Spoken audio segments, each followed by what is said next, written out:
I just love this type of lettuce because they grow really short. They don't grow as big as some of the other lettuces like here that I just harvested. Um, this one here grows really short, but it's really tasty. I mean,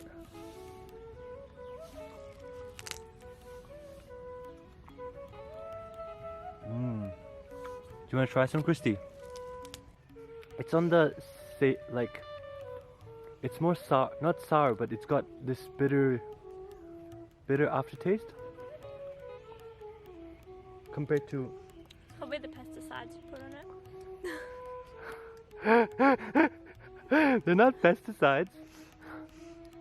They're good for the good natural organic. But it does have a bit of a bitter taste. And actually, the other day when I harvested these ones, didn't taste good. But I thought it was because I put it in vinegar and water.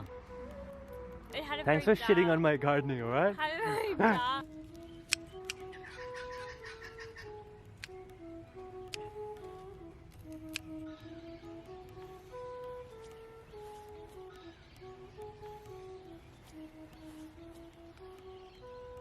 What do you have here, Ashiq?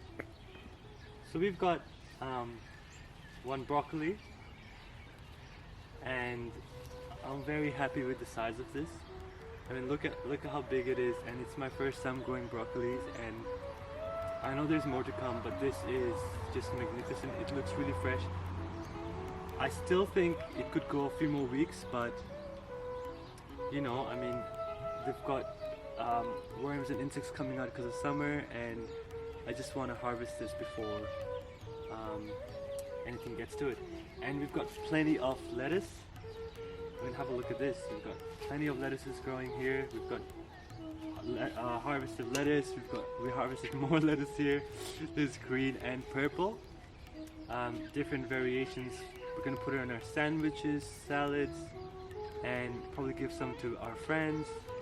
I got kale. Now, once again, first time growing kale, so don't know when to harvest them, so I've left them, but just got a handful.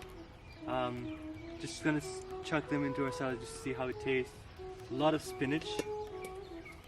They're Iron Man spinaches, so they grow up pretty big. The only thing that's grown up is this one, so we probably can cook them, but the rest can be put in smoothies. Yeah, and last but not least, we've got coriander and parsley, and you can harvest them all year round. I think we've harvested this already. It's our third time, and they just keep growing all the time, so we can get more of that next time.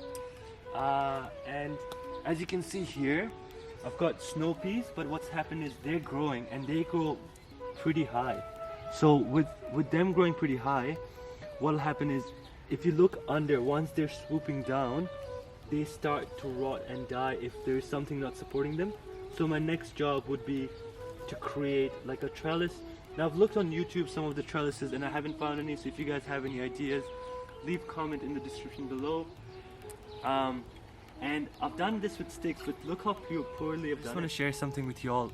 If you have a piece of land, if you've got a backyard or a front lawn or anything that you can grow, which gets sunlight and a bit of fresh air, set yourself one of these veggie patches, which is really good because you can use old planks, or you can buy one from Bunnings, or you can just reuse the wood and then get a hammer, some nails, and put it through. And I'll leave a description of the soil recipe that I use, which is not very expensive, and honestly it produces so much crop for everyone to eat, and you can harvest them all year round, grow your own plants and veggies that you like and eat them, you know, all the time. And I think it's important to do this because once I started doing this, I learned more about how to nourish the soil and what the soil consists of. And recycling, I'm still really bad at recycling, but just recycling old stuff and just seeing what's out there which is cost efficient. So I would highly recommend anyone to start their own veggie patch here in their homes. And if you guys need any help, just shoot me a message or leave me a comment and I'll get back to you.